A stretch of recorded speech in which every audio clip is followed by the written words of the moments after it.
سورۃ الحشر، بسم اللہ الرحمن الرحیم۔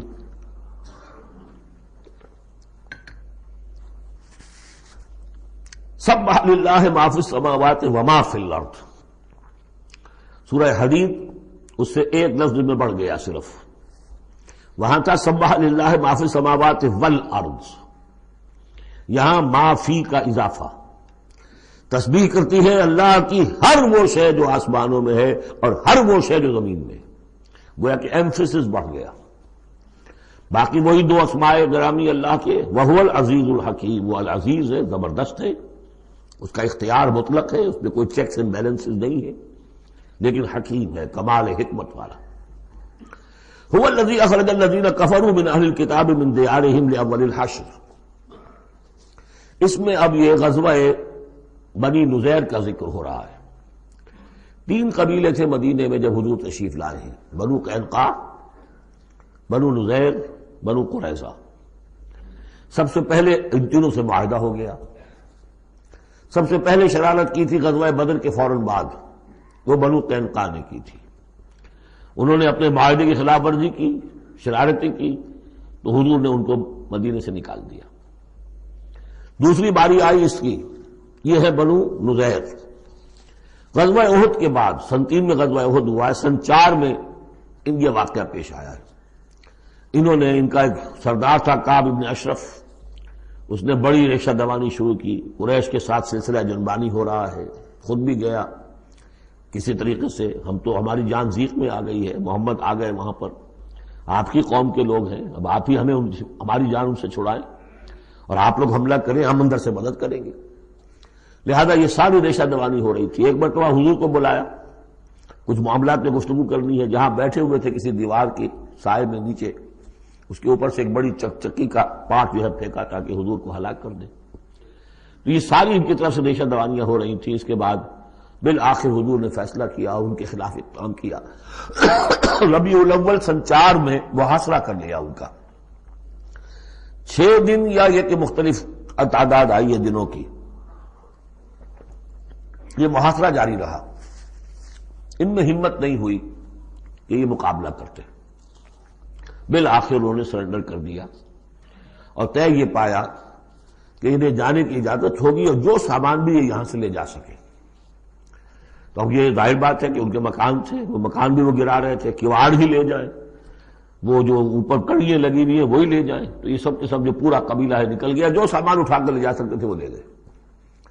وہ تیسرا معاملہ جو ہوا پھر وہ بنو قریظہ کا ہوا، وہ غزوہ احزاب کے بعد ہوا، وہ ہم پڑھ چکے ہیں سورہ احزاب کے اندر۔ اس طرح ایک ایک کر کے تینوں ان قبائل نے یہود کے وعدہ خلافی کی اور پھر وہ اپنے کیفر کردار کو پہنچے۔ یہ بنی نذیر کا معاملہ ہے۔ هو الذی اخرج الذین کفروا من اہل الکتاب من دیارہم، وہی ہے جس نے نکال باہر کیا ان کافروں کو جو اہل کتاب میں سے تھے، ان کے گھروں سے، لاول الحشر، پہلے جمع ہونے کے وقت۔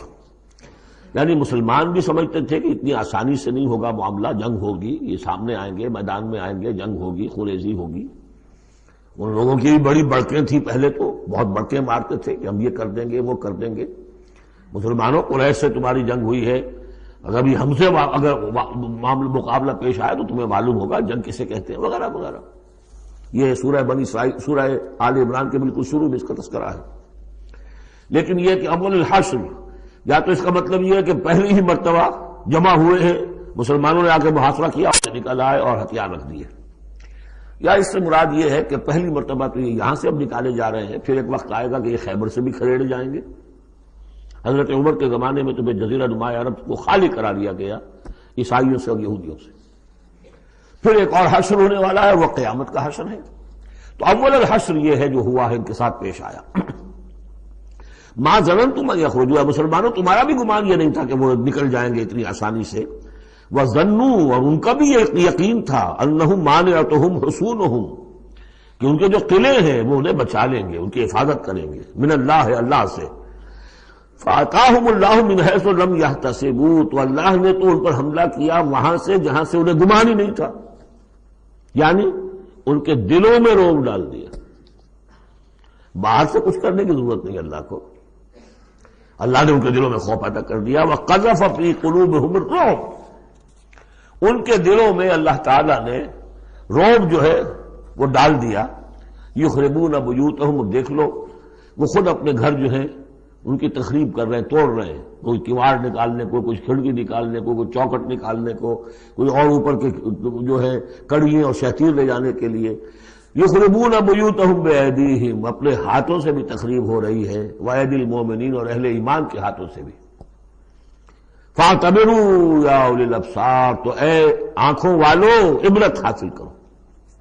یہ گویا کہ سنایا جا رہا ہے بنو قریظہ کو بھی، جب تم رہ گئے ہو ایک رہ گیا، عبرت حاصل کرو.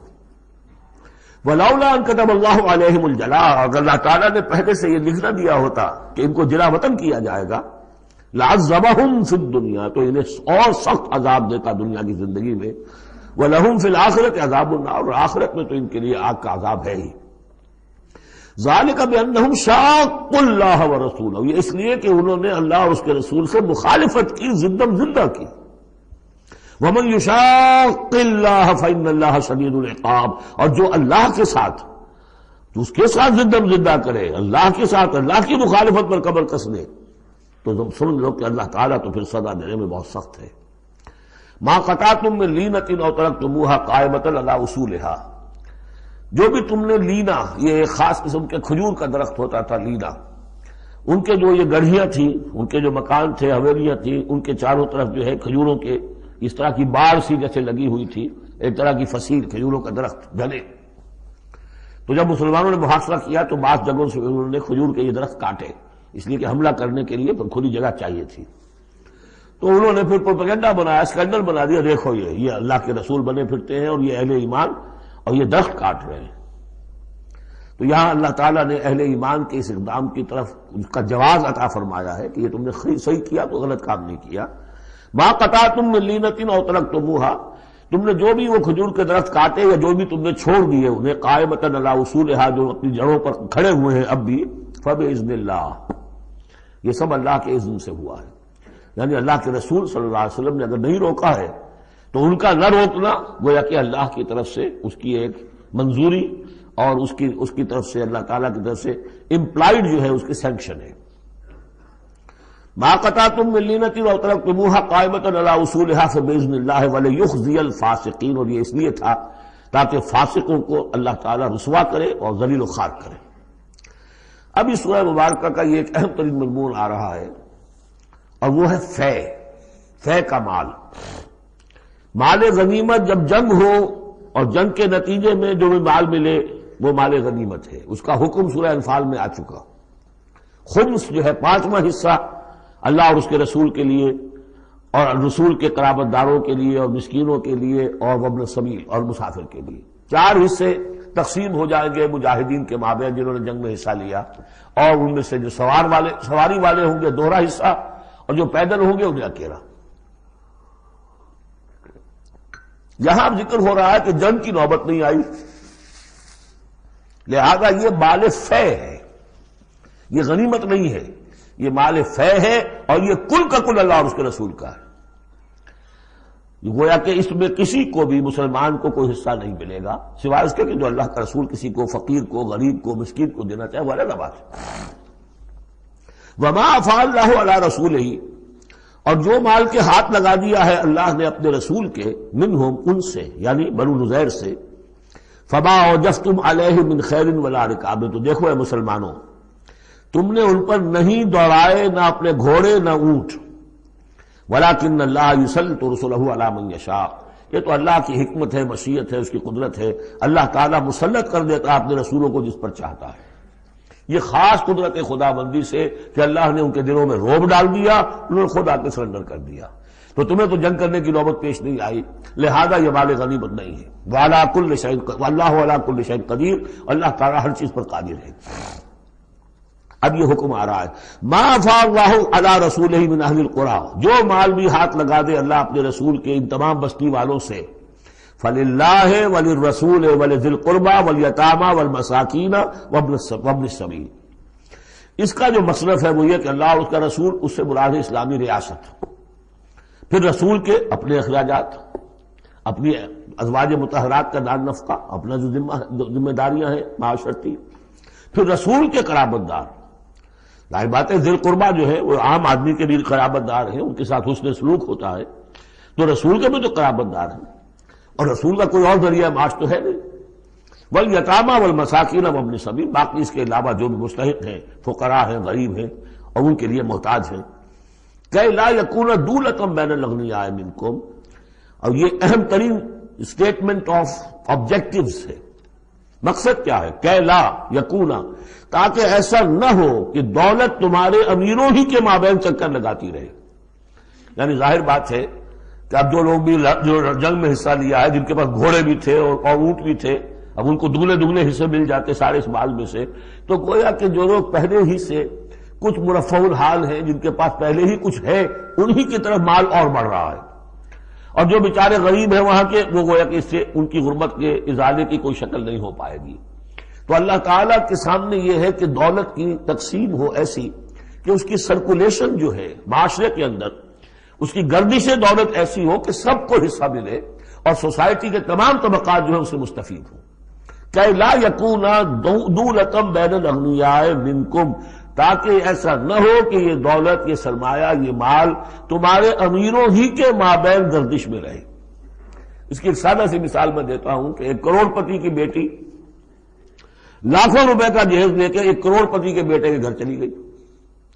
گویا کہ وہ لاکھوں روپے کے جہیز نے گردش تو کی، لیکن ایک کروڑ پتی سے نکل کے دوسرے کروڑ پتی کے یہاں چلی گئی۔ یہ دولت گردش کر رہی ہے اسی ایک اونچے طبقے کے اندر، انہی کے اندر جو ہے گردش ہو رہی، گردش ہے بھی اگر تو ان کے مابین۔ ہونا یہ چاہیے کہ یہ سوسائٹی کے تمام طبقات کے اندر اس کا نفوذ ہو رہا ہو، سب کو اس سے فیض پہنچ رہا ہو، تاکہ یہ جو اس قدر جو ہے اونچ نیچ ہے، اتنی عدم مساوات ہے، وہ ختم ہو۔ وہ مساوات کے تمام انسان بالکل برابر کر دیے جائیں، وہ تو نہ کبھی ہوئی ہے نہ ہو سکتی ہے، وہ تو کمیونزم بھی مر گیا اور ایک دن کے لیے بھی اس مساوات کو قائم نہیں کر سکا۔ یہ ضرور ہے کہ انہوں نے جو اتنا فرق و تفاوت تھا، وہ نہیں ہے کہ جو امریکہ میں آج بھی ہے اور اس وقت بھی تھا، وہ فرق و تفاوت وہاں نہیں تھا، لیکن یہ کہ بالکل برابر سپاہی اور سپہ سالار برابر تو نہیں ہو سکتے، کچھ نہ کچھ فرق تو ہوگا۔ لیکن یہ کہ ایسا نہ ہو کہ معاشرے کے ایک طبقے میں ایک طرف تو احتیاج ہی احتیاج بڑھتی چلی جائے، بھوک ہو، احتیاج ہو، جس کے لیے کہ یہاں تک فرمایا حضور نے قاد الفقر ان یکون کفرا، فقر جو ہے، احتیاج، وہ انسان کو کفر تک پہنچا دیتی ہے۔ اور حضرت شاہ ولی اللہ دہلوی رحمۃ اللہ علیہ نے، وہ میں سمجھتا ہوں کہ اس دور جدید میں جو بھی معاشی مسائل کی پیچیدگیاں پیدا ہونے والی تھی، اس کا بڑا گہرا فہم جو تھا سب سے پہلے جس عالم دین کو ہوا ہے وہ شاہ ولی اللہ دہلوی ہے۔ ان کا کہنا یہ ہے کہ جس معاشرے میں، جس ملک میں تقسیم دولت کا نظام غیر منصفانہ ہوگا، اس کا نتیجہ یہ نکلے گا کہ ایک طرف دولت کے انبار ہوں گے، نتیجہ یہ کہ عیاشیاں ہوں گی، بدماشیاں ہوں گی، دوسری طرف عام لوگ جو ہے وہ ڈھور ڈنگر بن کر رہ جائیں گے، وہ بار برداری کے جانوروں کی حیثیت اختیار کر لیں گے کہ صبح سے لے کے شام تک کمر توڑ دینے والی جو ہے مشقت کر کے بھی بمشکل اپنی ضرورت پوری کر رہے ہیں۔ تو گویا کہ یہ غیر مساوی نظام تقسیم دولت جو ہے، یہ دو دھاری تلوار ہے، ادھر بھی کاٹ رہی ہے ادھر بھی کاٹ رہی ہے۔ جدھر ایکومولیشن آف ویلتھ ہو رہی ہے ادھر عیاشیاں ہیں، بدماشیاں ہیں، ادھر جو بھی کچھ ہو رہا ہے اللہ تللے ہیں، نمود و نمائش کے لیے خرچ کیا جا رہا ہے، اس سے اور جو ہے دل پھٹ رہے ہیں۔ کسی بڑے سیٹ صاحب کی بیٹی کی شادی ہے اور پوری کوٹھی بقعہ نور بنی ہوئی ہے، ایک ایک پتے کے ساتھ انہوں نے لگا رکھا ہے ایک ایک بلب، اور دوسری طرف اس سیٹ کا کوئی نہ کوئی شوفر بھی ہے، کوئی اس کا کھانا پکانے والا ہے، کوئی چوکی دار ہے، کوئی مالی ہے، اور اس کے گھر میں بچی جو ہے بوڑھی ہو رہی ہے اور اس کا ہاتھ پیلا نہیں ہو سکتا، اس لیے کچھ نہیں ہے اس کے پاس۔ تو ان ملازمین کے دل میں ان کی محبت پیدا ہوگی یا نفرت پیدا ہوگی؟ انما یرید الشیطان ان یوقع بینکم العداوۃ والبغضاء، شیطان تو چاہتا ہے تمہارے مابین دشمنی اور بغض کے جذبات پیدا کرے، اور وہ پیدا ہو رہے ہیں۔ دوسری طرف فقر ہے، قاد الفقر ویکون کفرا، تو اس میں یہ ہے کہ ضرورت ہے کہ لا یکون دولۃ بین الاغنیاء منکم، نظام ایسا ہونا چاہیے کہ منصفانہ، عادلانہ تقسیم ہو دولت کی، اور اس طرح سے مستقل طبقات بن کر نہ رہ جائے۔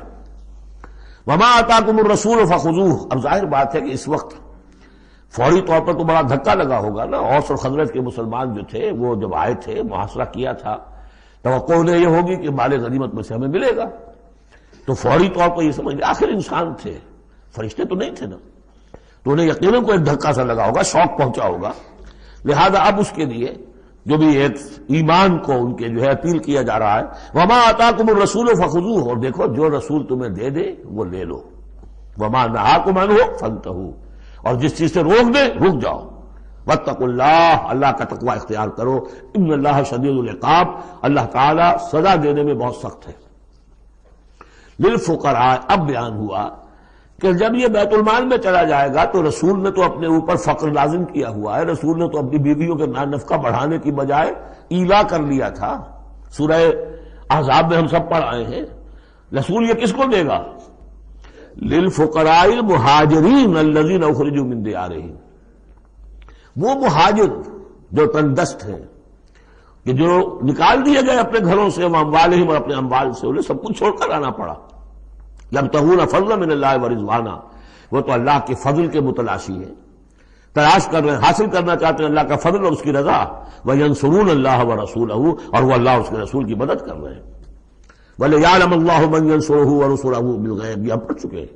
اللہ دیکھنا چاہتا ہے کون ہے وہ جو اللہ کی مدد کرتے ہیں اور اللہ کے رسول کی مدد کرتے ہیں غیب میں ہونے کے باوجود.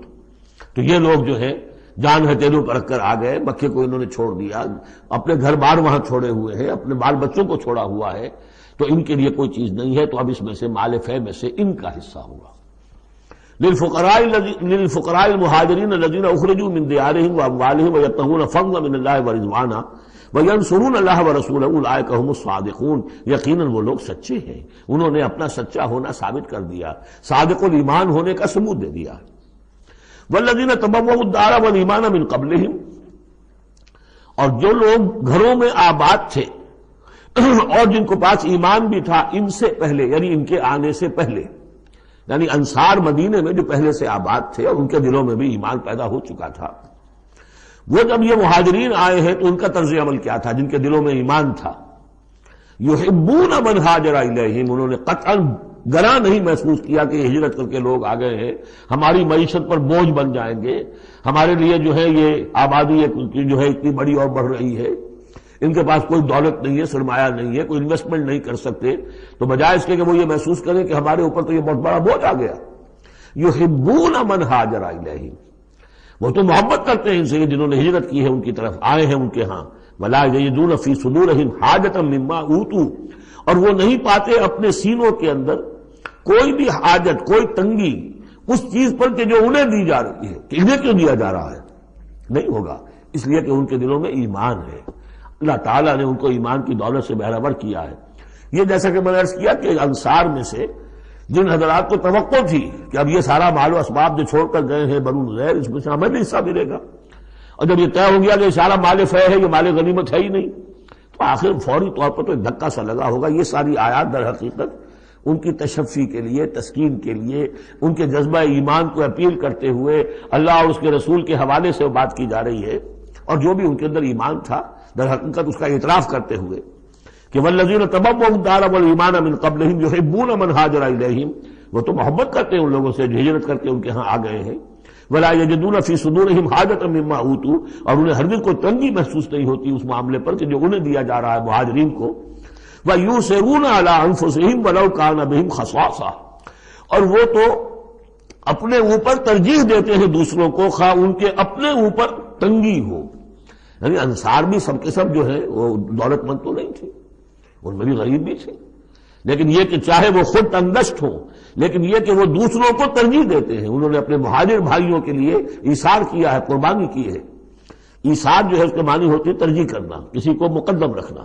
یؤثرون علی انفسہم ولو کان بہم خصاصہ، اپنے اوپر ان کو ترجیح دے رہے ہیں اگرچہ ان کے اپنے ہاں بھی تنگ دستی ہے، خواہ ہو ان کے ہاں تنگ دستی.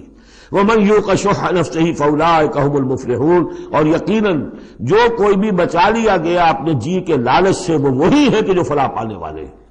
یہ ترغیب و تشویق ہے انصار کے لیے کہ جن کو گویا کہ اس مال فے سے ان آیات کی روح سے بالکل محروم قرار دے دیا گیا، الا یہ کہ ان کے ہاں جو یتامہ ہو، مساکین ہو، ان کے لیے تو ظاہر بات ہے کہ وہ حصہ موجود ہے. اب جو آیت آ رہی ہے اس حصے کی وہ یہ ہے، بہت عظیم آیت اس پہلو سے ہے کہ اسی سے استدلال کیا حضرت عمر نے رضی اللہ تعالیٰ عنہ ہماری تاریخ کے ایک بہت اہم موقع پر، جبکہ خاصا اختلاف بھی اس میں پیدا ہو گیا تھا. پہلے وہ موقع سمجھ لیجئے جب حضرت عمر کے دور خلافت میں عراق فتح ہو گیا، شام فتح ہو گیا، ایران فتح ہو گیا، مصر فتح ہو گیا، تو ایک فرٹائل کریسنٹ کہلاتا ہے مڈل ایسٹ کا، بہت زرخیز علاقہ، درمیان میں تو اگرچہ عراق کے اور شام کے ایک بڑا صحرا ہے، لیکن ایک کریسنٹ پاتا ہے، یوں بہت فرٹائل ایریا۔ اب یہ جو مجاہدین تھے، صحابہ کرام کتنے تھے؟ چند ہزار۔ ان کی طرف سے مطالبہ ہوا کہ یہ ساری زمینیں یہ مال غنیمت ہے، 1/5 رکھیے بیت المال کے لیے، 4/5 ہمارے اندر تقسیم کر دی۔ اگر ایسا ہو جاتا تو تاریخ انسانی کی عظیم ترین جاگیرداری پیدا ہو جاتی، پورا ملک تقسیم ہو جاتا، چند ہزار صحابہ کے اندر۔ اس سے بھی آگے بڑھ کر اس میں امپلائڈ یہ بھی تھا کہ ان ملکوں کی تمام آبادی ہماری غلام ہے، تقسیم کر دیجیے انہیں۔ مال غنیمت میں جو غلام آتے تھے وہ تقسیم ہوتے تھے کہ نہیں؟ لونڈیاں آتی تھی تو غنیمت تقسیم ہوتی تھی کہ نہیں؟ یہ اتنا بڑا مسئلہ تھا، حضرت عمر رضی اللہ تعالیٰ عنہ نے اس پر غور کیا، اور ان کی رائے یہ ہوئی کہ یہ جو مال ہے یہ مال فے شمار ہوگا، مال غنیمت نہیں۔ مال غنیمت صرف وہ ہوگا جو کسی جنگ میں مارکے کے عین مقام پر جو چیز ملے گی، جو تلواریں دشمن کے ہاتھ سے آپ کے ہاتھ لگ گئیں، زرہیں ہیں اور سامان ہے، یا بھیڑیں بکریاں ہیں، ان کے بھی تو راشن ساتھ ہوتے تھے کہ نہیں، گھوڑے ہیں، اونٹ ہیں، یا وہاں جو POWs ہوں گے، جو وہاں گرفتار ہوں گے، جو لڑنے والے، یا عورتیں اگر وہاں ساتھ ہوں گی، وہ کنیزیں بنائی جائیں گی۔ تو جو محاذ جنگ پر جو مال آئے گا وہ تو غنیمت ہے، لیکن پورا ملک، اب جنگ تو ایک ہوئی ہے، نہاوند کی جنگ ہوئی ہے یا فلاں کسی اور کی جنگ ہوئی ہے، تو اس کے نتیجے میں تو پورا کا پورا ملک جو ہے کسی کے قبضے میں آ گیا۔ ساری حکومت جو تھی ابراہیم لودھی کی، پانی پت کی جنگ کے اندر وہ ہارا، اور ساری حکومت جو ہے وہ اب بابر کی ہو گئی۔ تو اگر اس طرح کا کوئی معاملہ اس وقت سمجھا جاتا تو اب سارے کے سارے لوگ غلام اور ان کی عورتیں کنیزیں، جو چاہیں کریں۔ اب اس پر جب حضرت عمر کی یہ رائے ہوئی، اور اس کے لیے دلیل یہ لائے تھے کہ انہوں نے فرمایا کہ یہ جو فے کا حکم چلا آ رہا ہے، اس میں ایک تو فرمایا گیا ما افاء اللہ علی رسولہ من اہل القری فللہ وللرسول ولذی القربى والیتامى والمساکین وابن السبیل۔ اگلی آیت میں فرمایا للفقراء المہاجرین الذین اخرجوا من دیارہم واموالہم۔ اسی کے ساتھ جوڑا انہوں نے اس آیت کو والذین جاؤوا من بعدہم، جو اور بعد میں آئیں گے۔ اب جو ظاہر بات ہے کہ یہ آج تو جتنے چند ہزار مسلمان تھے انہوں نے فتح کر لیا، اب اتنی بڑی امت ہے جو مسلمان بعد میں آئیں گے، اس کا مطلب ان کا تو کوئی حصہ رہا ہی نہیں۔ یہ بیت المال کی ملکیت قرار پائیں گی ساری زمینیں، تاکہ یہ امت مسلمہ کی ایک کلیکٹیو ملکیت ہو، collective ownership of the whole Muslim ummah, تاکہ اس سے جو بیت المال کے اندر خراج آئے گا، اس خراج سے تمام مسلمانوں کی بہبود، اور یہ کہ اللہ کے دین کی آگے نشر و اشاعت، اس کا ایک مکمل نظام، اور جو ہماری حدیں ہیں تو سرحدوں کے اوپر جو ہے فوجی پہرا، اس کے لیے باقاعدہ فوج رکھنا، اس کے لیے مسلسل جو ہے آمدنی چاہیے، اس سب کے لیے حضرت عمر نے کہا کہ یہ مال فے قرار پائے گا ان لوگوں کی اس آیت کی وجہ سے، کہ اس میں حق صرف انہی کا نہیں ہے کہ جو اس وقت ہیں، والذین جاؤوا من بعدہم، وہ جو لوگ ان کے بعد آئیں گے ان کا بھی اس کے اندر حق ہے۔ اس آیت سے انہوں نے استدلال کیا رضی اللہ تعالی عنہ۔ اور یہ بھی میں آپ کو بتا دوں کہ صحابہ میں سے بڑے اہم صحابہ نے حضرت عمر سے اختلاف کیا، ان کا نہیں یہ مال غنیمت میں تقسیم کیجیے۔ پھر یہ کہ ایک باقاعدہ جو ہے ایک کمیشن بنایا گیا، اس میں کچھ اوس کے، کچھ انصار اور کچھ جو ہے خزرج کے، ان کو ایک کمیشن بنایا گیا، انہوں نے غور کیا، سب کی بات سنی، اور پھر حضرت عمر رضی اللہ تعالیٰ عنہ کی رائے کے مطابق انہوں نے فیصلہ دیا، اور اسی پر پھر اجماع ہو گیا۔ اور اس سے اب مسلمان ممالک کے اندر جو اراضی ہیں ان کی دو مستقل قسمیں بن گئی ہیں، ایک اراضی عشری، ایک اراضی خراجی۔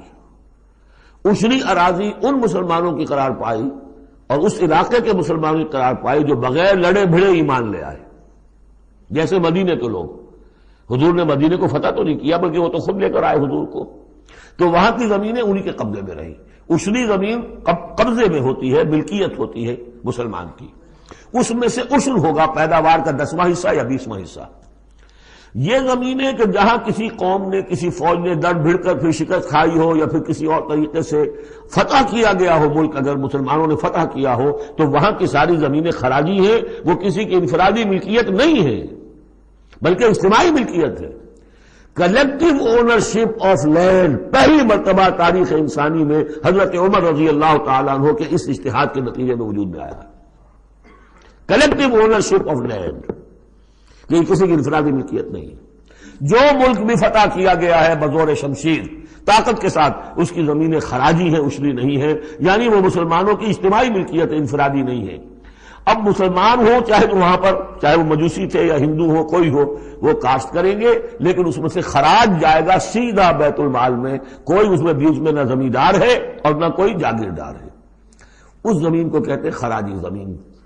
اور پچھلی صدی تک تقریباً اس پر اجماع تھا کہ ہندوستان کی ساری زمینیں خراجی ہیں، یہاں کوئی اصلی زمین نہیں ہے، کوئی زمین ملکیت ہی نہیں ہے، کسی کی ملکیت نہیں، سب یہ مسلمانوں کی اجتماعی ملکیت ہے۔ چنانچہ قاضی صلاح اللہ پانی پتی رحمت اللہ علیہ پچھلی صدی کے بڑے عظیم مفسر، محدث، بہت بڑے صوفی، بہت بڑے مفتی، ان کی تفسیر جو ہے تفسیر مظہری، وہ انہوں نے اپنے مرشد کے نام پر لکھی خود ہے، لیکن نام تفسیر صلاحی نہیں رکھا، تفسیر مظہری اپنے استاد کے نام سے منسوب کیا۔ تو اس تفسیر کے لکھنے والے شخص نے جو رسالہ لکھا ہے مالا بدھ منہ، وہ فقہ کا ایک بہت ہی ابتدائی سا رسالہ ہے اور ہمارے سارے عربی مدارس میں وہ پڑھایا جاتا ہے۔ وہ فقہ کی تعلیم جو ہر مسلمان کو معلوم ہونی چاہیے، مالا بدھ منہ، اس میں صاف لکھا ہے ہندوستان میں کوئی زمین عشری ہے ہی نہیں، لہذا میں عشر کے مسائل اس میں لکھتا ہی نہیں۔ خام خواہ طلبہ کے دلوں پر بوجھ پڑے، کیا ضرورت ہے، جبکہ یہاں اس کی اپلیکیشن ہی نہیں ہے۔ ہندوستان میں کوئی زمین جو ہے عشری نہیں، سب خراجی ہے۔ خراجی ہے تو اس کا نتیجہ کیا نکلتا ہے کہ بالکل نیا بندوبست اراضی ہو سکتا ہے، ان جاگیرداروں سے زمین واپس لی جا سکتی، ملکیت ہی نہیں ہے ان کی۔ یہ تو یہ کہ کبھی کسی شہنشاہ نے دے دی یا انگریزوں نے دے دی، کسی اور نے دے دی، ان کی ملکیت نہیں ہے، یہ ہے اصلی زمین، یہ خراجی زمینیں خراجی رہیں گی۔ یہ بہت اہم مسئلہ ہے اور اس کا تعلق اس آیت سے ہے۔ والذین جاؤوا من بعدهم یقولون ربنا اغفر لنا ولاخواننا الذین سبقونا بالایمان، وہ یہ کہتے ہیں پروردگار ہمیں بھی بخش دے اور ہمارے ان بھائیوں کو بھی بخش دے جو ایمان میں ہم سے سبقت لے گئے، ہم سے پہلے تھے۔ ولا تجعل فی قلوبنا، اور ہمارے دلوں میں مت پیدا کر غلا، کوئی بھی کدورت، کوئی بھی بیر، للذین آمنوا، ان لوگوں کے لیے جو صاحب ایمان ہو۔ ربنا انک رؤوف الرحیم، پروردگار تو رؤوف ہے اور رحیم ہے۔ بارک اللہ لی ولکم فی القرآن العظیم ونفعنی وإیاکم بالآیات والذکر الحکیم۔ الحمدللہ الحمدللہ وکفی والصلاة والسلام علی عبادہ الذین اصطفی، اما بعد فقد قال اللہ تبارک وتعالی کما ورد فی سورۃ الحشر، اعوذ باللہ من الشیطان الرجیم، بسم اللہ الرحمن الرحیم۔ أَلَمْ تَرَ إِلَى الَّذِينَ نَافَقُوا يَقُولُونَ لِإِخْوَانِهُمُ الَّذِينَ كَفَرُوا مِنْ أَهْلِ الْكِتَابِ لَئِنْ أُخْرِجْتُمْ لَنَخْرُجَنَّ مَعَكُمْ وَلَا نُطِيعُ فِيكُمْ أَحَدًا أَبَدًا وَإِنْ قُوتِلْتُمْ لَنَنْصُرَنَّكُمْ وَاللَّهُ يَشْهَدُ إِنَّهُمْ لَكَاذِبُونَ۔ صدق اللہ العظیم۔ غزوہ بنی نذیر میں جو بھی رول اور کردار تھا یہود کا، پھر ان کا جو انجام ہوا، وہ سورہ حشر کی پہلے رکوع میں بیان ہو چکا ہے۔ ساتھ ہی یہ کہ ایک بہت اہم حکم جو ہے شریعت کا اموال فے کے بارے میں، وہ بھی پہلے رکوع میں ہم پڑھ چکے ہیں۔ اب اس موقع پر منافقین کا جو کردار سامنے آیا تھا، دوسرے رکوع میں اس کے بارے میں گفتگو ہو رہی ہے۔ الم تر الی الذین نافقوا، کیا تم نے دیکھا نہیں ان لوگوں کو کہ جو منافق ہیں، جن کے دلوں میں نفاق نے ڈیرے جما لیے ہیں۔ یقولون لاخوانہم الذین کفروا من اہل الکتاب، وہ کہتے رہے اپنے ان بھائیوں سے میں سے جنہوں نے کفر کیا تھا، ان کے بھائی تھے، دوست تھے، ان کے تعلقات تھے، جو اہل کتاب میں سے تھے، وہ کفر پر اڑے رہے، ان سے انہوں نے کہا تھا یہ لئن اخرجتم لنخرجن معکم، دیکھو اگر تمہیں کبھی مدینے سے نکالا گیا ہم تمہارے ساتھ نکلیں گے۔ وہ دوستیاں جو ان کے درمیان حلیفانہ روابط تھے، اگر تمہیں کہیں نکالا جائے گا تو ہم بھی نکلیں گے۔ وَلَا نُطِيعُ فِيكُمْ أَحَدًا أَبَدًا، اور تمہارے معاملے میں کبھی بھی ہم کسی بھی شخص کی اطاعت نہیں کریں گے. یعنی ٹھیک ہے ہم ایمان تو لے آئے ہیں، مسلمانوں میں شامل ہو گئے ہیں، اور ہم محمد کا حکم مانتے بھی ہیں بعض معاملات کے اندر، لیکن یہ ہے کہ تمہارے ساتھ ہماری دوستی ہے وہ پختہ ہے، تمہارے ساتھ ہمارے حلیفانہ تعلقات ہیں وہ بہت قدیمی ہے، اور ہمارا تمہارے معاملے میں جو ہے ہمارا طرز عمل تبدیل نہیں ہوگا، اور اگر کوئی اقدام محمد نے صلی اللہ علیہ وسلم تمہارے خلاف کرنے کا فیصلہ کیا تو ہم اس میں ان کا ساتھ نہیں دیں گے.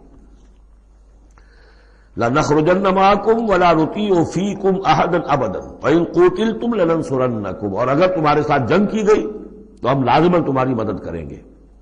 وَاللَّهُ يَشْهَدُ إِنَّهُمْ لَكَاذِبُونَ، اور اللہ گواہی دیتا ہے کہ وہ جھوٹ بول رہے تھے. لَئِنْ أُخْرِجُوا لَا يَخْرُجُونَ مَعَهُمْ، اگر وہ نکالے جائیں گے وہ ان کے ساتھ نہیں نکلیں گے. وَلَئِنْ قُوتِلُوا لَا يَنصُرُونَهُمْ، اور اگر ان سے جنگ کی جائے گی تو وہ ان کی مدد نہیں کریں گے. وَلَئِنْ نَصَرُوهُمْ لَيُوَلُّنَّ الْأَدْبَارَ، اور اگر کہیں ان کی مدد کر بیٹھیں گے تو فوراً بھاگیں گے، پیچھے دکھا دیں گے. ثُمَّ لَا يُنصَرُونَ، اور پھر ان کی کہیں سے مدد نہیں ہو سکے گی. یعنی اگر ان میں جمع مردی ہوتی تو یہ سچے مسلمان ہی کیوں نہ بن گئے ہوتے. ایمان لائے تھے، اگر ہمت ہوتی ان میں، کوئی قوت ارادی ان کی صحیح ہوتی، کوئی غیرت اور حمیت ہوتی، کوئی اپنی ہی ذات کی عزت کا کوئی خیال ہوتا تو یہ ہرچے بادہ باد پھر ایمان لانے کے بعد ان کا طرز عمل جو ہے کیوں نہ وہی ہو جاتا کہ جو اہل ایمان کا تھا. بودے ہیں، بودے ہونے کی وجہ سے تو نفاق پیدا ہوا ان میں. اب اگر یہ کہتے ہیں کہ ہم تمہاری مدد کریں گے اور لازماً لڑ جائیں گے، ہر ایک سے لڑ جائیں گے، تو یہ سب جھوٹ ہے. اول تو یہ کہ اگر یہ نکالے گئے تو وہ ان کے ساتھ نہیں نکلیں گے، ان سے جنگ کی گئی تو ان کا ساتھ نہیں دیں گے. اور اگر کوئی اکا دکا ان میں سے ایسا نکل بھی آیا سر پھرا کہ جو اپنے اس وعدے کو پورا کرنے کے لیے ان کے ساتھ شامل ہو کر جنگ کرے گا تو پھر یہ کہ جھٹ وہ بھاگ جائے گا، میدان چھوڑ جائے گا، اور یہ کہ پیٹھ دکھا دے گا. لَأَنْتُمْ أَشَدُّ رَهْبَةً فِي صُدُورِهِم مِّنَ اللَّهِ، مسلمانوں یقیناً تمہارا ڈر ان کے دلوں میں کہیں زیادہ ہے بنسبت اللہ کے ڈر کے. یہ اللہ سے اتنا نہیں ڈرتے جتنے کہ تم سے ڈرتے ہیں. ذَلِكَ بِأَنَّهُمْ قَوْمٌ لَا يَفْقَهُونَ، اور یہ اس لیے ہے کہ انہیں اصل سمجھ حاصل نہیں. اصل سمجھ حاصل ہو تو ایمان حاصل ہو جائے، علم حقیقی حاصل ہو جائے، پھر آدمی جان لے کہ اصل زندگی تو آخرت کی زندگی ہے، دنیا کی زندگی تو کھیل کود اور تماشا ہے، اس کے سوا کچھ نہیں. لا يقاتلونکم جميعا، یہ کبھی بھی جنگ نہیں کریں گے تمہارے خلاف مل کر، الا فی قرى محصنۃ، مگر یہ کہ کہیں ایسی بستیوں میں کہ جن کو پوری طرح فورٹیفائڈ ہو، جن کی کہ فصیلیں کھڑی ہو، مضبوط ہوں، ان کے اندر سے ہو کر جنگ کریں گے. او من ورائے جدر، یا دیواروں کے پیچھے سے. باسہم بینہم شدید، ان کے آپس کے جھگڑے جو ہے وہ بہت سخت ہے. اگر تو خلوص اور اخلاص کسی میں شخص کے اندر ہو تو اللہ کے ساتھ مخلص کیوں نہ ہو جائے گا، اللہ کے رسول کے ساتھ کیوں نہ مخلص ہو جائے گا. ظاہر بات ہے کہ بزدلی اور خود غرضی یہ دو چیزیں ہیں کہ جو در حقیقت ان کے مزاج کا جزو لا ينفک ہے، اور وہی تو اصل سبب ہے ان کے نفاق کا. تو یہ کسی اور کے ساتھ کیسے مخلص ہو جائیں گے؟ تحسبهم جميعا وقلوبهم شتى، تم سمجھتے ہو کہ یہ یکجا ہیں، اکٹھے ہیں، ان کا متحدہ محاذ ہے، جبکہ دل کے دل پھٹے ہوئے. ہمارے ہاں بھی سیاسی متحدہ محاذ، چاہے وہ نظام مصطفیٰ تحریک کا بنا تھا، اس کا بھی حال سب کو معلوم ہے کہ اس کے لیڈر جو ہیں علماء کرام ایک دوسرے کے پیچھے نمازیں نہیں پڑھتے تھے. متحدہ محاذ تھا، وہ اتحاد کیسا تھا؟ وہی بات. باسہم بینہم شدید، ان کے تو آپس کے اختلافات جو ہے وہ بہت شدید ہیں، ان کی آپس کی دشمنیاں، کدورتیں، کینے. تحسبہم جمیعا، تم سمجھتے ہو کہ یہ جمع ہے، اکٹھے ہیں، وقلوبہم شتیٰ، دل پھٹے ہوئے. ذالک بانہم قوم لا یعقلون، اور یہ اس لیے کہ وہ ایک ایسا گروہ ہے کہ جو عقل سے کام نہیں لیتے. کمثل الذین من قبلہم قریبا ذاقوا وبال امرہم، جیسے قصہ ان کا ہوا جو ان سے پہلے تھے ماضی قریب میں، یعنی بنو قینقاع. سب سے پہلے بنو قینقاع کا معاملہ ہوا تھا، پھر یہ بنی نضیر کا ہوا، پھر 5ویں سال میں غزوہ احزاب کے ضمیمے کے طور پر بنو قریظہ کا ہوا. وَلَهُمْ عَذَابٌ عَلِيمٌ، ان کے لیے بہت ہی دردناک عذاب ہے. کمثل الشیطان، یا پھر مثال ہے شیطان کی. اذ قال للانسان اکفر، جبکہ وہ انسان سے کہتا ہے کرو کفر. فلما کفر، اور جب انسان کفر کرتا ہے قال انی بریء منک انی اخاف اللہ رب العالمین، وہ کہتا ہوں میں تم سے علیحدہ ہوں، میرا تم سے کوئی تعلق نہیں، میں تو اللہ سے ڈرتا ہوں جو تمام جہانوں کا رب اور مالک و پروردگار ہے۔ فکان عاقبتہما انہما فی النار خالدین فیہا، تو ان دونوں کی عاقبت یہ ہے کہ وہ شیطان بھی اور وہ انسان بھی، دونوں کی عاقبت یہ ہے کہ وہ رہیں گے آگ میں اور ہمیشہ ہمیشہ رہیں گے۔ وذالک جزاء الظالمین، اور یہی ہے ظالموں کا بدلہ، جیسا کہ سورہ قاف میں ہم پڑھ چکے ہیں کہ وہ قرین جو ہوگا اس گناہ گار کافر اور مشرک کا جو قرین ہوگا وہ جب لے کر آئے گا حاضر کرے گا، قال قرینہ ھذا ما لدی عتید، اور اللہ تعالیٰ کی طرف سے حکم آئے گا فرشتوں کو القیا فی جہنم کل کفار عنید، تو وہ کیا کہے گا ربنا ما اطغیتہ ولکن کان فی ضلال بعید، اور اللہ تعالیٰ فرمائیں گے لا تختصموا لدی وقد قدمت الیکم بالوعید ما یبدل القول لدی وما انا بظلام للعبید۔ تیسرا رکوع اور آخری رکوع جو ہے اس سورہ حشر کا، یہ پھر قرآن مجید کا ایک بہت اہم مقام ہے۔ میں آج سوچ رہا تھا کہ میں بار بار جو کہتا ہوں آپ سے یہ قرآن کا بہت اہم مقام ہے، یہ قرآن کا بہت اہم مقام ہے، تو اس کی بھی ایک حقیقت سمجھ لیجئے۔ قرآن حکیم میں تو کوئی ایک حرف اور ایک لفظ بھی غیر اہم نہیں ہے، البتہ مختلف اعتبارات سے مختلف مقامات کی ایک ریلیٹیولی زیادہ اہمیت ہے۔ بعض مقامات حکمت کے ہیں، بعض مقامات جو ہے وہ فلسفیانہ ہیں، بعض مقامات وہ ہیں کہ جو جدید سائنس کے حوالے سے بڑے اہم ہیں، بعض مقامات وہ ہیں جو روح دین سے بحث کرتے ہیں، بعض مقامات وہ ہیں جو ایمان کی ماہیت کو واضح کرتے ہیں، ایمان کیا ہے۔ تو اس اعتبار سے یقیناً مختلف مقامات جو ہیں وہ مختلف اعتبارات سے اور حیثیتوں سے وہ زیادہ اہمیتوں کے حامل ہیں۔ اب یہ جو چار آیتیں ہیں، 7 آیتیں ہیں اس رکوع کی، تیسرے رکوع کی، اس میں فلسفہ، تصوف، پھر یہ کہ اس میں سب سے بڑا جو آ رہا حصہ وہ یہ ہے کہ جیسے 6 آیتیں سورہ حدید کی تھیں کہ جن میں اللہ کے اسماء و صفات کا ذکر ہے، جن میں تفصیل سے گفتگو نہیں کر سکا اور نہ اس کا موقع تھا، میرے کیسز میں ہے، تو اسی طرح کا ہم وزن جو ہے 3 آیتیں آ رہی ہیں سورہ حشر کے آخر میں۔ قرآن حکیم میں اسماء خداوندی کا سب سے بڑا گلدستہ، 16 اسماء ایک جگہ پر اور کہیں نہیں ہے، 8 اسماء ایک آیت میں، الملک القدوس السلام المومن المہیمن العزیز الجبار المتکبر سبحان اللہ عما یشرکون، ایک ہے۔ تو اس اعتبار سے یہ حصہ بہت اہم ہے۔ فرمایا یا ایھا الذین آمنوا اتقوا اللہ ولتنظر نفس ما قدمت لغد واتقوا اللہ ان اللہ خبیر بما تعملون، اہل ایمان اللہ کا تقوی اختیار کرو، اور چاہیے کہ ہر جان یہ دیکھتی رہے کہ اس نے کل کے لیے کیا آگے بھیجا ہے۔ اللہ کا تقوی اور آخرت کا احساس، کل کے لیے کیا بھیجا، ما قدمت لغد، یہ بڑی کل ہے۔ ایک کل تو وہ ہے کہ جو کل سورج طلوع ہوگا تو شروع ہو جائے گی، اور ایک بڑی کل وہ ہے آنے والی ہے جو بعث بعد الموت کے بعد آنے والی ہے، وہ بڑی کل ہے۔ اس کل کے لیے کیا بھیجا ہے آگے، کیا سامان ہے، کیا توشہ ہے، کیا تم نے کمائی ہے جو جمع کرائی ہے، وہ جو اس کائناتی حکومت کا جو سب سے بڑا ریزرو بینک ہے، امپیریل بینک ہے اس کائنات کا، اللہ تعالیٰ کے ہاں کیا جمع کرایا۔ اور دیکھیے 2 مرتبہ ایک آیت میں واتقوا اللہ، اللہ کا تقوی، اللہ کا خوف، لیکن یہ خوف اصل میں اس طرح کا خوف نہیں ہوتا جو کسی خوفناک شے کا خوف ہوتا ہے۔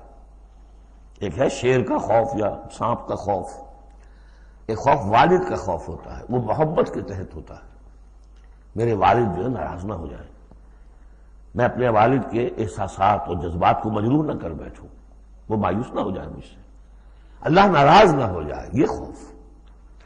یا ایھا الذین آمنوا اتقوا اللہ ولتنظر نفس ما قدمت لغد واتقوا اللہ ان اللہ خبیر بما تعملون، یقیناً جو کچھ تم کر رہے ہو اللہ اسے باخبر ہے۔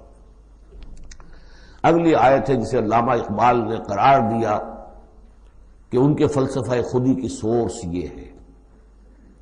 سید نذیر نیازی نے ہمارے ہاں قرآن کانفرنس میں باقاعدہ بیان کیا، ان کے مضمون میں بھی موجود ہے یہ، کہ میں نے حضرت علامہ سے یہ سوال کیا کہ آپ کے فلسفہ خودی کے بارے میں بڑی جیب گوئیاں ہوتی ہیں، کوئی کہتا ہے کہ فلاں نیٹشے سے آپ نے اخذ کر لیا ہے، فلاں سے کر لیا ہے، آپ بتائیے کہ آپ کے فلسفہ خودی کی سورس کیا ہے؟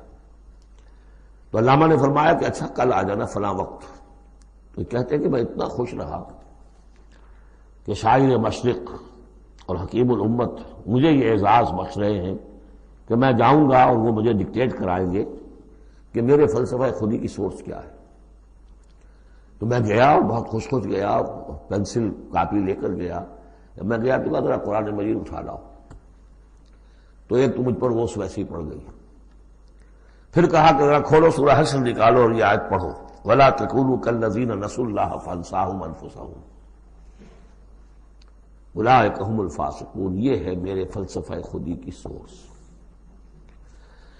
دیکھنا مسلمانوں، ان لوگوں کی طرح نہ ہو جانا جنہوں نے اللہ کو بھلا دیا، تو اللہ نے انہیں اپنے آپ سے غافل کر دیا۔ فَأَنسَاهُمْ أَنفُسَهُمْ، اس کے کیا معنی؟ کیا کوئی خدا سے غافل جو اپنے آپ کو بھول جاتا ہے؟ اپنے پیٹ کا خیال نہیں رہتا اس کو؟ اپنے جسم میں کوئی پھوڑا نکل آئے تو علاج نہیں کراتا؟ کس چیز سے غافل ہے؟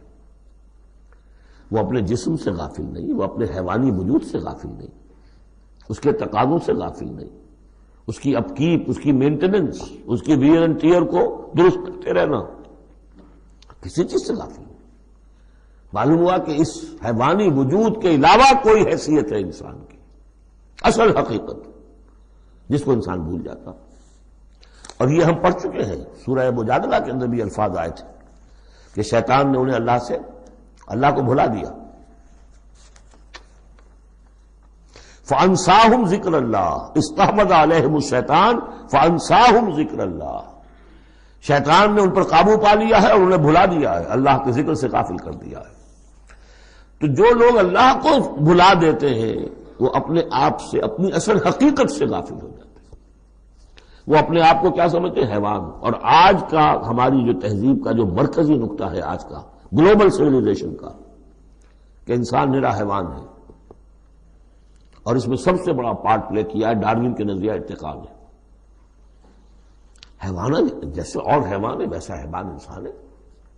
اتنا ہی فرق ہے نا جتنا گھوڑا اور گدھا۔ گدھا ذرا کوس قسم کا ہے، ذرا گٹیا رف قسم کا جانور ہے، اور ذرا گھوڑا فائن ہے، ریفائنڈ ہے، تمکنت والا۔ باقی بنیادی فرق کیا ہے گدھے میں اور گھوڑے میں؟ اسی طرح گوریلا اور شمپینزی اور انسان، کیا فرق ہے؟ اتنا ہی فرق ہے جتنا گدھے اور گھوڑے میں ہے، اتنا ہی گوریلا اور شمپینزی اور انسان میں ہے، کوئی فرق نہیں۔ وہی موٹیوز جو ان کے ہیں وہی موٹیوز ان کے ہیں، سارے وہی موٹیوز ہیں۔ سائیکالوجی ہے تو اسی پر چل رہی ہے، جو محرکات عمل ہے انسان کے وہ وہی ہے جو حیوان کے، کوئی اور ہے نہیں۔ یہ ہے اصل میں اس دور کا المیہ، اللہ کو بھول جانا اور اپنی اصل حقیقت یعنی روح۔ اللہ کو بھلاؤ گے تو تمہارے اندر جو ڈیوائن ایلیمنٹ اس نے پھونکا تھا اس سے غافل ہو جاؤ۔ اب کیا رہ گئے تم؟ میرے حیوان۔ میں نے آپ کو اس سے پہلے بھی وہ اپنشد کا جملہ سنایا ہے، Man in his ignorance identifies himself with the material sheaths which encompass his real self. Real self تو میری انا ہے، میری خودی ہے، اور یہ انا خودی فلسفیانہ الفاظ ہے کس شے کے لیے؟ وہ جو روح ہے میرے اندر ہے، نور تجلی بھی اسی خاک میں پنہا، غافل تو نرا صاحب ادراک نہیں ہے۔ نقطۂ نوری کے نام او خودی، زیر خاک ماں شرار زندگی۔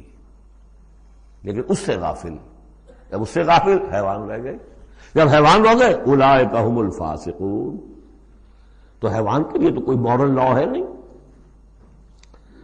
اور ارلی فرینچ لٹریچر جو ہے پچھلی سینچری کا، وہ سارا اسی پر بیسڈ ہے۔ وہ ساری دلیل یہاں سے لاتے ہیں کہ انسانوں نے اپنے اوپر قیدیں لگانی ہے، بیوی بیٹی ماں میں فرق کرنا، حیوانات میں کوئی فرق کرتا ہے؟ نیوڈسٹ کلب سے اگر پوچھے کہتے ہیں حیوانات میں سے کوئی لباس پہنتا ہے؟ انسان نے خواب کا تکلف ایجاد کر دیا۔ ان کے لیے سورس ہے وہی حیوانوں کی زندگی، انہیں سے سبق حاصل کرو۔ یہ ہے انسان کے اندر صرف حیوان نہیں ہے. جیسے کہ شیخ سعدی نے کہا تھا آدمی زیادہ طرفہ معجون است از فرشتہ سرشتہ وز حیوان. یہ جو انسان ہے آدم زاد یہ ایک معجون مرکب ہے. اس میں فرشتہ بھی، سرشتہ کہتے ہیں گوندنے کو، آٹے کو پانی کو ملا کر گوندتے ہیں آپ، یکجان کرتے ہیں. تو از فرشتہ سرشتہ وز حیوان، اس میں ایک فرشتہ بھی ہے ایک حیوان بھی ہے، دونوں گدے ہوئے. فرشتہ ہے روح، عالم امر کی شے، اور وہ نور سے پیدا کیا. روح بھی روح عالم امر کی شے، یسألونک عن الروح قل الروح من امر ربی، یہ بھی نور سے پیدا کی گئی. نقطہ نوری یہی ہے. تو ولا تکونوا کالذین نسوا اللہ فانساہم انفسہم اولئک هم الفاسقون. لا یستوی اصحاب النار واصحاب الجنہ، دیکھو برابر نہیں ہو سکتے آگ والے اور جنت والے. اصحاب الجنت هم الفائزون، یقیناً جنت والے ہی کامیاب ہوں گے. اللہم ربنا اجعلنا منہم، اللہم ادخلنا الجنت مع الابرار، اللہم اجرنا من النار، یا مجیرو یا مجیرو یا مجیر. اس کے بعد آیت آئی ہے قرآن مجید میں عظمت قرآن کے بیان میں عظیم ترین آیت. لو انزلنا هذا القرآن على جبل لرأيته خاشعا متصدعا من خشية الله. اگر ہم اس قرآن کو اتار دیتے کسی پہاڑ پر تو تم دیکھتے کہ وہ دب جاتا، متصدعا پھٹ جاتا، من خشیت اللہ، اللہ کے خوف سے. میں نے جو شروع میں تعارف قرآن پر جو گفتگو کی تھی اس میں اس کا حوالہ دیا تھا عظمت قرآن کے لیے. قرآن ایز سچ، قرآن فی نفسہ ہی اس کی عظمت کیا ہے. ایک ہے قرآن کی افادیت کیا ہے، دو چیزیں جدا ہیں. ایک فی نفسہ ہی وہ کیا ہے، اس کی عظمت کیا ہے. ایک یہ کہ اس کا فائدہ کیا ہے، افادیت کیا ہے. افادیت پر بہت سی آیت پڑھ چکے، لیکن خاص طور پر دو آیتیں سورہ یونس کی. یا ایھا الناس قد جاءتکم موعظۃ من ربکم وشفاء لما فی الصدور وہدی ورحمۃ للمؤمنین قل بفضل اللہ وبرحمتہ فبذلک فلیفرحوا ھو خیر مما یجمعون. لیکن قرآن فی نفسہ ہی، اگر ہم اسے اتار دیتے کسی پہاڑ پر تو تم دیکھتے کہ وہ دب جاتا، پھٹ جاتا. اور اس کے لیے میں تشریح کر چکا ہوں سورہ اعراف میں جو معاملہ ہوا تھا کہ حضرت موسیٰ علیہ السلام نے فرمایا، عرض کیا تھا اللہ سے رب ارنی انظر الیک، اور اللہ نے فرمایا کہ تم مجھے نہیں دیکھ سکتے، لن ترانی ولکن انظر الی الجبل فإن استقر مکانہ فسوف ترانی. ذرا اس پہاڑ کو دیکھو، ہم اپنی تجلی اس پر ڈالیں گے، اگر وہ سہار جائے، کھڑا رہ جائے اپنی جگہ پر، برداشت کر جائے تو تم بھی سمجھنا کہ ہاں ہمیں دیکھ سکو گے. فلما تجلی ربہ للجبل، جب اس کے رب نے ایک اپنا پرتو، ایک جلوہ، ایک تجلی کیا ہے؟ روشنی، ایک نور. اس نور کا جو اللہ نے تعالی نے وہ پرتو ڈالا اس پہاڑ پر، الہ دکن وخر موسیٰ صاعقا، وہ ریزہ ریزہ ہو گیا. اور تجلی باری تعالی، ذات باری تعالی کی تجلی کے بالواسطہ مشاہدے کا اثر ہوا ہے کہ حضرت موسیٰ بے ہوش ہو کر گر گئے. اب نوٹ کیجئے، یہ بالکل وہی بات ہے جو تمثیل کی شکل میں آ رہی ہے. فرق کیا ہے؟ وہ تجلی ذات تھی باری تعالی کی، یہ تجلی صفات ہے. کلام اللہ، اللہ کا کلام ہے، کلام متکلم کی صفت ہوتا ہے. اس کی بھی تاثیر وہی ہے جو ذات باری تعالیٰ کی تاثیر ہے. اس کو علامہ اقبال نے ادا کیا ہے، فاش گویم آنچ در دل مضمرست. میں صاف ہی کھول کے بیان کر دوں جو میرے دل میں مضمر ہے، چھپی ہوئی بات ہے. این کتابیں نیست چیزیں دیگر است. یہ قرآن کتاب نہ سمجھو، اسے کتاب نہیں کچھ اور ہے. کیا ہے؟ مثل حق پنہاں ہم پیداست. آج ہم نے وہ آیت بھی پڑھ لی، الظاہر والباطن، اللہ ظاہر بھی ہے الباطن بھی ہے. تو ذات باری تعالیٰ جیسے الظاہر بھی ہے الباطن بھی ہے، اسی طرح مثل حق پنہا وہ ہم پیداستو، یہ چھپا ہوا بھی ہے اور ظاہر بھی ہے، سامنے بھی ہے۔ اس لیے میں بیان کر چکا ہوں وہاں سورہ واقعہ میں، لا یمسہ الا المطہرون، جب تک کہ اندر پاک نہ ہو چکا ہو قرآن کے حقیقی معرفت اور معانی تک انسان پہنچ نہیں سکتا، چھلکوں تک رہے گا، ہڈی ہوگی اس کے ہاتھ میں، گودا نہیں ہوگا اس کے پاس۔ ناز قرآن مغزہ برداشتیں استخاں پیش سگاں انداختیں، مغز تک نہیں پہنچ سکتا۔ وہ ہے اصل میں قرآن مجید کا معاملہ کہ تجلی صفات باری تعالی صفت ہے کلام کی، اور کلام میں آپ کو معلوم ہے متکلم کی پوری شخصیت جو ہے منعکس ہو جاتی ہے۔ کوئی شخص ہے، کوئی بھٹیارن ہے، کوئی اور ہے، بڑمونجا ہے، اب ان کی اپنی زبان ہے، ان کا ایک جملہ آپ سنیں گے پتہ چل جائے گا یہ کون بول رہا ہے، یہ کون بول رہی ہے، اس لیے کہ پوری شخصیت، ان کا ذہن و فکر کا حدود اربع، ان کی تہذیب و تمدن کے ساتھ کس درجے ان کا کوئی تعلق ہے یا نہیں ہے، سب واضح ہو جائے گا۔ تانت بازی راگ پایا تو اللہ کا کلام ہے یہ۔ لو انزلنا هذا القرآن على جبل لرأيته خاشعا متصدعا من خشية الله وتلك الامثال نضربها للناس لعلهم يتفكرون، اور یہ مثالیں ہیں جو ہم لوگوں کے لیے بیان کرتے ہیں تاکہ وہ فکر کریں، غور کریں، سوچیں۔ اب یہاں سے وہ 3 آیتیں شروع ہو رہی ہیں، وہاں 6 تھیں۔ صفات اور اسماء ہمارے ہاں جو ایمان کے لیے جو یاد کیے ہوں گے آپ نے، اگر اللہ تعالیٰ نے بچپن میں یہ موقع آپ کو دیا ہو تو ایمان مجمل، ایمان مفصل۔ ایمان مجمل کے الفاظ کیا ہے؟ آمنت باللہ و ملائکتہ، آمنت باللہ کما ہوا باسمائہ و صفاتہ وقبلت جمیع احکامہ۔ تو اسماء اور صفات باری تعالیٰ کے موضوع پر سورہ حدید کی پہلی 6 آیات، یہ قرآن مجید کا ذروہ سلام ہے، چوٹی، سلام چوٹی، ذروہ کہتے ہیں اونٹ کے کوہان کو، کوہان کی بھی اونچی جو سب سے نمایاں شے ہوتی ہے۔ اسماء پر یہ سب سے بڑا گلدستہ ہے۔ اور ایک خاص بات جو میں نے وہاں نوٹ نہیں کرائی تھی آپ کو، سورہ حدید میں واحد مقام ہے قرآن مجید کا جہاں اسماء باری تعالیٰ کے مابین حرف عطف واو آیا ہے، هو الاول والآخر والظاہر والباطن، اور کہیں نہیں۔ 4 اسماء آئے ہیں سورہ جمعہ کے شروع میں، یسبح للہ ما فی السماوات و ما فی الارض الملک القدوس العزیز الحکیم، کوئی حرف واو نہیں۔ اور 8 اسماء آئیں گے یہاں پر، الملک القدوس السلام المومن المہیمن العزیز الجبار المتکبر، کوئی حرف واو نہیں۔ وہو العزیز الحکیم، یہ نہیں هو العزیز والحکیم نہیں۔ اس کی وجہ کیا ہے؟ اللہ تعالیٰ کے تمام اسماء، اللہ کی تمام صفات اس کی ذات میں بیک وقت موجود ہیں۔ واو میں تو مغایرت پیدا ہو جاتی ہے، واو میں تراخی پیدا ہو جاتی ہے، لیکن یہاں کیوں آئے سورہ حدید میں؟ اس لیے کہ اول و آخر بیک وقت نہیں ہو سکتے، وہ حال عقلی ہے۔ ظاہر و باطن ایک وقت نہیں ہو سکتے، میرا ظاہر میرا باطن یہ تو ایک ہی وقت میں موجود ہے۔ قرآن کا ظاہر اور قرآن کا باطن ایک وقت میں موجود ہے، اول و آخر ایک نہیں ہو سکتے، اس لیے وہاں واو لایا گیا، هو الاول والآخر والظاہر والباطن۔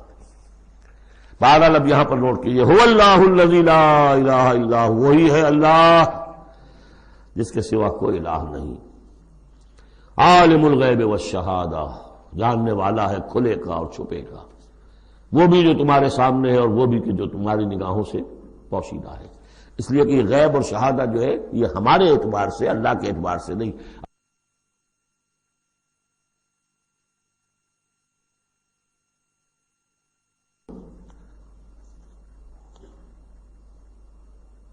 وہی ہے اللہ کے جس کے سوا کوئی الہ نہیں، هو اللہ الذی لا الہ الا هو عالم الغیب والشہادہ، یہ بھی ایک نام کی حیثیت سے شمار ہوتا ہے، جو اسماء 99 گنے جاتے ہیں، عالم الغیب والشہادہ یہ ایک نام ہے اللہ کا۔ اور میں عرض کر رہا تھا کہ اللہ کے لیے سب شہادہ ہی شہادہ، غیب ہے ہی نہیں، اس نقطے کو یہاں سمجھ لیجئے، اس لیے کہ یہ سورہ جن میں آئے گا پھر دوبارہ، اور بہت اہم طریقے پر آئے گا۔ جب قرآن میں غیب اور شہادہ کا لفظ آتا ہے وہ ہمارے اعتبار سے، کہ ہمارے لیے ایک چیز وہ ہے کہ جو ہمارے حواس خمسہ کی گرفت کے دائرے کے اندر آ جاتی ہے، چاہے وہ ٹیلیسکوپ سے آئی ہے اور چاہے وہ مائکروسکوپ سے آئی ہے، لیکن دیکھنے والی شے ہماری آنکھ ہے۔ غیب وہ ہے جو ہم سے چھپا لیا گیا، جنت ہے، دوزخ ہے، آخرت ہے، فرشتے ہیں، خود سب سے بڑی ذات باری تعالی ہے، لیکن اللہ ہر شے کا جاننے والا۔ هو الرحمن الرحیم، وہ رحمان ہے اور رحیم ہے۔ اس پر سورہ فاتحہ پڑھتے ہوئے میں نے وضاحت کی تھی۔ هو اللہ الذی لا الہ الا هو، وہی ہے اللہ جس کے سوا کوئی الہ نہیں، الملک، بادشاہ حقیقی، القدوس، پاک، السلام، سلامتی اور سالم، ہر اعتبار سے سالم، کوئی اس کو گردن پہنچانے والا نہیں ہے، ہر عیبوں سے پاک۔ المومن، امن دینے والا، امان دینے والا۔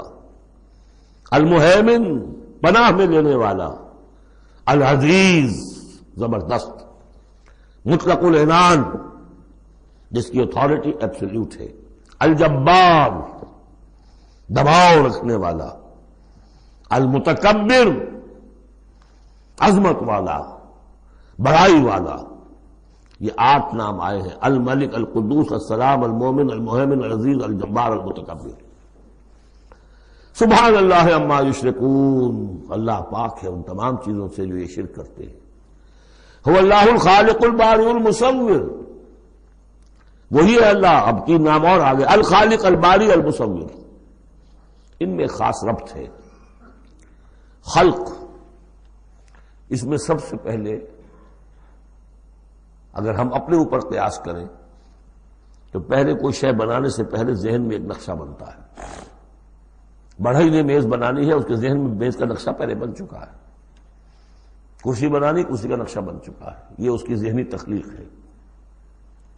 پھر وہ اسے ظاہر کرتا ہے عالم واقعہ میں، وہ لکڑی کی میز بنا کر اسے واقعہ نمایاں کر دیتا ہے، لے آتا ہے۔ پھر اس کی تصویر، فنیشنگ ٹچز، اس کو رنگ روغن، یہ تینوں مرحلے ایک ہی پروسیس کے ہیں۔ اللہ نے تخلیق فرمائی، پھر اس کو ظاہر کیا، عدم کے پردے سے نکال کر اور وجود کے پردے میں لے آیا۔ باری، بڑا کہتے ظاہر کرنے والا۔ من قبل ان نبرأہا، اس سے پہلے کہ ہم اسے ظاہر کریں۔ ما اصاب من مصیبت فی الارض ولا فی انفسکم الا فی کتاب من قبل ان نبرأہا، سورہ حدید میں آج پڑھ چکے ہیں۔ وہی ہے الخالق، الباری، المصور، لہ الاسماء الحسنی، تمام اچھے نام اسی کے ہیں۔ یسبح لہ ما فی السماوات والارض، یہاں نوٹ کر لیجئے، یسبح لہ ما فی السماوات وما فی الارض نہیں ہے، یسبح لہ ما فی السماوات والارض۔